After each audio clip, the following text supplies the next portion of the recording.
ഓം ശരവണഭവ. എല്ലാവർക്കും കാർത്തികേയം യൂട്യൂബ് ചാനലിലേക്ക് സ്വാഗതം. ഇന്ന് ഞാൻ നിങ്ങളുമായിട്ട് പങ്കുവയ്ക്കുന്നത് നമ്മുടെ ആടിക്കൃത്തികയുടെ അന്ന് നമ്മൾ ചെയ്യേണ്ടുന്ന പൂജയാണ്. ഈ ഒരു പൂജ നമ്മൾ വിശ്വാസപൂർവ്വം ചെയ്തു കഴിഞ്ഞാൽ വീട് യോഗം, വാഹനയോഗം, ഭൂമിയോഗം, സ്വത്ത് തർക്കം അങ്ങനെയുള്ള എല്ലാ പ്രശ്നങ്ങളും മാറി മുരുക ഭഗവാനോടൊപ്പം സാക്ഷാൽ ലക്ഷ്മി ദേവിയെയും കൂടി പൂജിക്കുന്ന മഹത്വം, ആ ഒരു ഐശ്വര്യമാണ് നമ്മുടെ വീട്ടിലോട്ട് വന്നു ചേരുന്നത്. അപ്പോൾ എങ്ങനെയാണ് പൂജ ചെയ്യേണ്ടതെന്നുള്ളത് നമുക്ക് നോക്കാം. ഈ ഒരു ആടിക്കൃത്തിക, അതായത് നമ്മുടെ കാർത്തിക നക്ഷത്രത്തിൻ്റെ ആരംഭം എന്ന് പറയുന്നത് 6/8/2026 വ്യാഴാഴ്ച വൈകുന്നേരം ഏകദേശം 6:13 കൂടിയാണ് ആരംഭിക്കുന്നത്. അവസാനിക്കുന്നത് പിറ്റേന്ന് വെള്ളിയാഴ്ച വൈകിട്ട് 4:10 കൂടിയിട്ടാണ്. ഈ കാർത്തിക നക്ഷത്രം വരുമ്പം സാധാരണ നമ്മൾ വ്രതം എടുത്ത്, അതായത് മാസങ്ങളിൽ കാർത്തിക നക്ഷത്രം വരുമ്പോൾ നമ്മൾ സാധാരണ വ്രതം എടുത്ത് പ്രാർത്ഥിക്കുന്നത് സന്ധ്യയ്ക്ക് കാർത്തിക നക്ഷത്രം വരുന്ന ദിവസമാണ്. നമുക്കറിയാം, തൃക്കാർത്തികയാണെങ്കിലും നമ്മൾ ആ രീതിയിലാണ് പൂജ ചെയ്യുന്നത്. അതുകൊണ്ട് തന്നെ ഈ ഒരു കാർത്തിക ആടിക്കൃത്തികയും നമ്മൾ ഈ ഒരു പൂജ ഞാൻ നിങ്ങൾക്ക് സജസ്റ്റ് ചെയ്യുന്നത് വ്യാഴാഴ്ച വൈകിട്ടാണ്. വ്യാഴാഴ്ച വൈകിട്ട് 6 മണിക്ക് ശേഷം നമ്മൾ നമ്മുടെ വീട്ടിൽ ചെയ്യുക. ആ ഒരു സമയം ചെയ്യാനായിട്ട് പറ്റില്ലാത്തവർക്ക് വെള്ളിയാഴ്ച രാവിലെ ചെയ്യാം. 4 മണിയോടുകൂടി തന്നെ നമുക്ക് ഈ ഒരു കാർത്തിക നക്ഷത്രം അവസാനിക്കുന്നത് കൊണ്ട് തന്നെ അന്ന് ചെയ്യുന്നതാണ് നല്ലത്. അങ്ങനെയല്ല, സമയമില്ലെങ്കിൽ വെള്ളിയാഴ്ച വൈകിട്ട് നമുക്ക് ചെയ്യാവുന്നതാണ്. അതിൽ തെറ്റുകളൊന്നും തന്നെ ഇല്ല. അപ്പം ഏറ്റവും കൂടുതൽ 100% ഫലം ലഭിക്കുന്നത് വ്യാഴാഴ്ച സന്ധ്യയ്ക്ക് 6 മണിക്ക് ശേഷം നമ്മൾ ചെയ്യുന്നതാണ്. നമ്മൾ നമ്മുടെ വീട്ടിൽ തന്നെയാണ് ചെയ്യേണ്ടത്. അതായത് നമ്മൾ നമ്മുടെ വീട്ടിൽ എവിടെയാണോ ഈ ഒരു വഴിപാട് ചെയ്യാൻ ഉദ്ദേശിക്കുന്ന ആ ഭാഗം റോസ് വാട്ടറിൽ അല്ലെങ്കിൽ ശുദ്ധമായ ജലത്തിൽ മഞ്ഞൾപ്പൊടി ഇട്ട് മിക്സാക്കി നല്ല രീതിയിൽ തുടച്ച് വൃത്തിയാക്കണം. നമ്മൾ അത് ചെയ്ത് കഴിഞ്ഞതിന് ശേഷം നമ്മൾ അവിടെ ചെയ്യേണ്ടത് ഷഡാക്ഷരം, അതായത് ശരവണഭവ കോലം നമ്മൾ വരയ്ക്കുക എന്നുള്ളതാണ്. എന്താണ് ശരവണഭവ കോലം എന്നുള്ളത് എല്ലാവർക്കും അറിയാം. അറിയാത്തവർക്ക് വേണ്ടിയിട്ട് ഞാനിവിടെ കാണിച്ചിട്ടുണ്ട്. ഈ കാണിച്ചിരിക്കുന്നതാണ് ശരവണഭവ കോലം എന്ന് പറയുന്നത്. ഈ ഒരു കോലമാണ് നമ്മൾ വരയ്ക്കുന്നത്.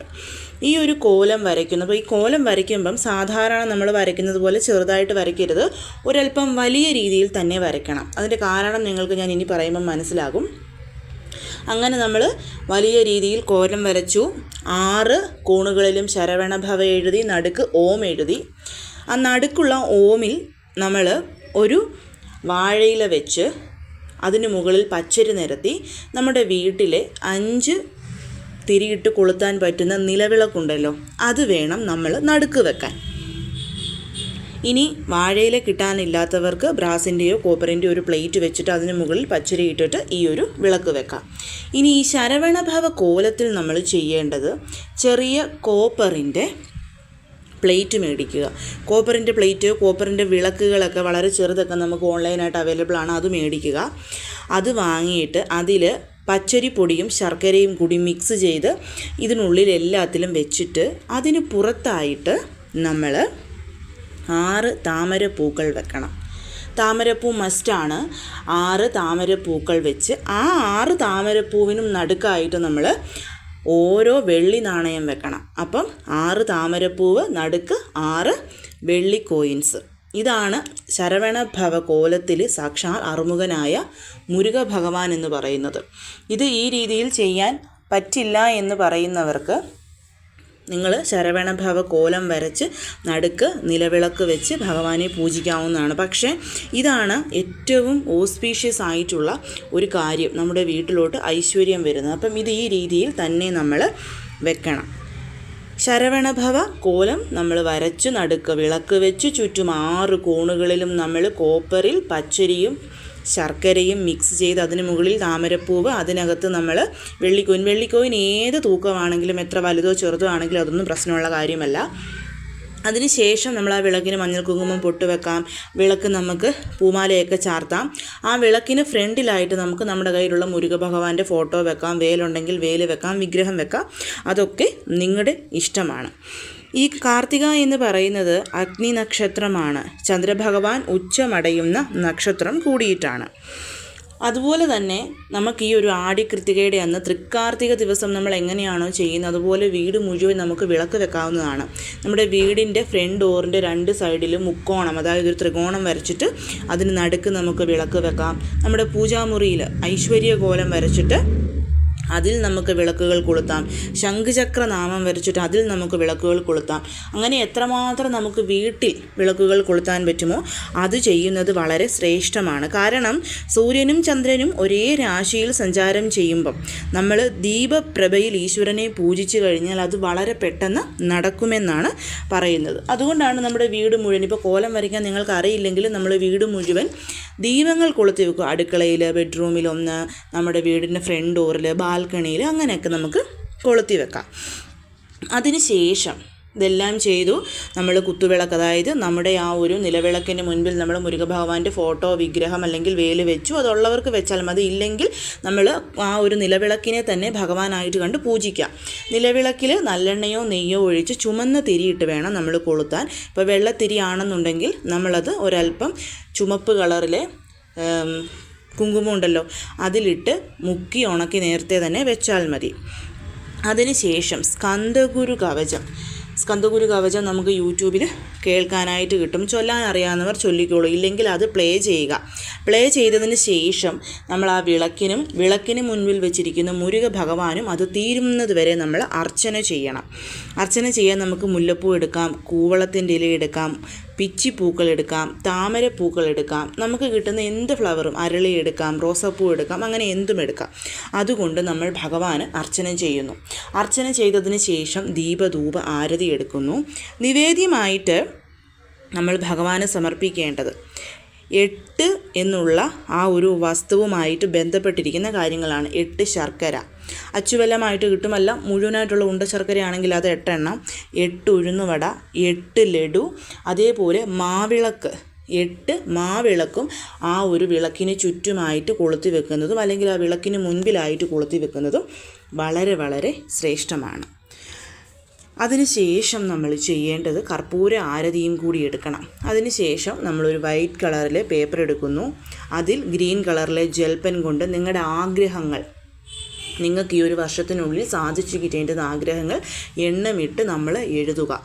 അത് അടുത്ത ആടി കൃത്യതയ്ക്ക് മുമ്പ് ഭഗവാൻ നമുക്ക് സാധിച്ചു തരും. ശേഷം അത് മടക്കി നമ്മൾ ഭഗവാന്റെ ആ ഒരു ഫോട്ടോയ്ക്ക് അടുത്തായിട്ട് വെക്കുക. നമ്മളിവിടെ അഗ്നിസ്വരൂപനായിട്ടാണ് ഭഗവാൻ മുരുകനെ പൂജിക്കുന്നത്. 8 എന്ന് പറയുന്നത് എല്ലാ ഐശ്വര്യത്തെയുമാണ് നമുക്ക് സൂചിപ്പിക്കുന്നത്. അഷ്ടലക്ഷ്മികളും മുരുക ഭഗവാനും തമ്മിലൊരു ബന്ധമുണ്ട്. അതുകൊണ്ട് തന്നെ ഈ രീതിയിൽ നമ്മൾ പൂജ ചെയ്യുമ്പം നമുക്ക് സർവ്വവിധത്തിലുമുള്ള ഐശ്വര്യവും ലഭിക്കും, ലക്ഷ്മി കടാക്ഷവും ലഭിക്കും. അതേപോലെ തന്നെ ഒന്നെങ്കിൽ അന്ന് വൈകുന്നേരം 8 പേർക്ക് നമുക്ക് അന്നദാനം ചെയ്യും. ഇപ്പോൾ വീട്ടിലൊക്കെ വിളിച്ച് ആർക്കെങ്കിലുമൊക്കെ ഭക്ഷണം അന്ന് വൈകിട്ട് കൊടുക്കാൻ പറ്റിയാൽ നല്ലത്. ഇല്ലെങ്കിൽ പിറ്റേ ദിവസം വെള്ളിയാഴ്ചയാണെങ്കിലും ഒരു 8 പേർക്ക് നമ്മൾ അന്നദാനം ചെയ്യുന്നത് വളരെ നല്ലതാണ്. ഞാൻ ആദ്യം പറഞ്ഞതുപോലെ വീട്, വാഹനം, ഭൂമി, സ്വത്ത് ഇതൊക്കെ നമുക്ക് ലഭിക്കാനുള്ളതൊക്കെ ലഭിക്കും. പിന്നെ നമ്മൾ സ്ത്രീകൾ റെഡ് കളറിലെ സാരി അല്ലെങ്കിൽ ചുരിദാർ ധരിച്ചുകൊണ്ട് തല നിറച്ച് മുല്ലപ്പൂവ് ചൂടിക്കൊണ്ട് പവിഴ നിറത്തിലെ കുങ്കുമം നെറ്റിയിലും സിന്ദൂരരേഖയിലും അണിഞ്ഞുകൊണ്ട് വേണം നമ്മൾ പൂജ ചെയ്യാൻ. പൂജ ചെയ്യുമ്പം നമ്മുടെ വീട്ടിലുള്ള മക്കളും അച്ഛനും അമ്മയും ഭർത്താവും ഒക്കെ ചേർന്നിരുന്ന് ഒന്നിച്ച് ഈ ഒരു സ്കന്ദഗുരു കവചം ചൊല്ലിക്കൊണ്ട് ആ വിളക്കിന് അർച്ചന ചെയ്യുന്നത് വളരെ ശ്രേഷ്ഠമാണ്. അപ്പോൾ നിങ്ങളുടെ കൂടെ നിങ്ങളുടെ ഭർത്താക്കന്മാർ ഇരിക്കുമെങ്കിൽ അവരെയും കൂടെ ഇരുത്തണം. അവരോട് വൈറ്റ് കളറിലെ മുണ്ടും ഷർട്ടും ധരിക്കാൻ പറയണം. മക്കൾക്ക് അങ്ങനെ പ്രത്യേകിച്ച് കളറൊന്നുമില്ല. പിന്നെ മക്കളെ കൊണ്ട് ചന്ദനത്തിൽ സാഫ്രോൺ ഇട്ട് നന്നായിട്ട് മിക്സ് ആക്കിയിട്ട് അത് നെറ്റിയിൽ തൊടിയിച്ചിട്ട് അവരെ ഇരുത്തുന്നത് വളരെ വളരെ ശ്രേഷ്ഠമാണ്. പിന്നെ നമ്മൾ ചെയ്യേണ്ടത് പൂജയൊക്കെ കഴിഞ്ഞ് പിറ്റേ ദിവസം വെള്ളിയാഴ്ച ആ പച്ചരി പൊടിയും ശർക്കരയും ചേർന്നത് ആൽമര ചുവട്ടിലെ ഉറുമ്പുകൾക്ക് കൊടുക്കാം. ആ നാണയങ്ങൾ നമ്മൾ റെഡ് കളറിലെ ക്ലോത്തിൽ കെട്ടിയിട്ട് നമ്മുടെ ക്യാഷ് ബോക്സിൽ വെക്കാം. താമരപ്പൂവ് ഇതേപോലൊരു വെള്ള തുണിയിൽ കെട്ടി ഒഴുകുന്ന ജലത്തിൽ ഒഴുക്കി കളയാം. പിന്നെ ആയിരിക്കുന്ന ആഗ്രഹം എഴുതിയത് നമ്മൾ അതേപടി മുരുക ഭഗവാൻ അടുത്തായിട്ട് വെക്കുക. അടുത്ത വർഷം നമുക്ക് ആ ആഗ്രഹം വളരെ പെട്ടെന്ന് തന്നെ സാധിച്ചു കിട്ടും, അതായത് അടുത്ത വർഷത്തെ ആടിക്കൃത്യയ്ക്ക് മുൻപ്. അപ്പോൾ എല്ലാവരും ഇതാണ് നമ്മൾ ചെയ്യേണ്ടത്. പിന്നെ 6 ദിവസത്തെ മുരുക ഭഗവാന്റെ മന്ത്രം എഴുതുന്നവർക്ക് വെള്ളിയാഴ്ച വരെ സമയമുണ്ട്, നമുക്ക് എഴുതാവുന്നതാണ്. അപ്പോൾ എല്ലാവരും ഇതൊന്ന് ചെയ്തു നോക്കൂ, നിങ്ങൾക്കതിൻ്റെ ഫലം വളരെ പെട്ടെന്ന് കിട്ടും. തീർച്ചയായും മുരുക ഭഗവാൻ എല്ലാവരെയും അനുഗ്രഹിച്ചിരിക്കും. വിശ്വാസപൂർവ്വം ചെയ്യണം. കോപ്പറിൻ്റെ ഈ ഒരു പ്ലേറ്റ് അല്ലെങ്കിൽ ചെറിയ വിളക്കൊക്കെ നമുക്ക് ഓൺലൈനിൽ മേടിക്കാൻ കിട്ടും. എല്ലാവരും അത് ശ്രദ്ധിക്കണം. ആ കോപ്പർ പ്ലേറ്റ് എന്നിട്ട് നമ്മൾ പ്രാർത്ഥനയോടുകൂടി നമ്മുടെ പൂജാമുറിയിൽ വെക്കണം. എനിക്ക് അടുത്ത വർഷം ആടി കൃത്യയ്ക്ക് മുമ്പ് ഒരു വീടുണ്ടാകുമ്പം ആ വീട്ടിലെ പൂജാ കാര്യങ്ങൾക്ക് ഈ കോപ്പർ പ്ലേറ്റ് എടുക്കാനുള്ള അനുഗ്രഹം എനിക്ക് തരണമെന്ന് പറഞ്ഞുകൊണ്ട് വേണം നമ്മളത് പൂജാമുറിയിൽ വെക്കാനായിട്ട്. അപ്പോൾ എല്ലാവരും ഇത് ചെയ്യൂ. എല്ലാവരെയും മുരുകൻ അനുഗ്രഹിക്കട്ടെ. ഓം ശരവണ.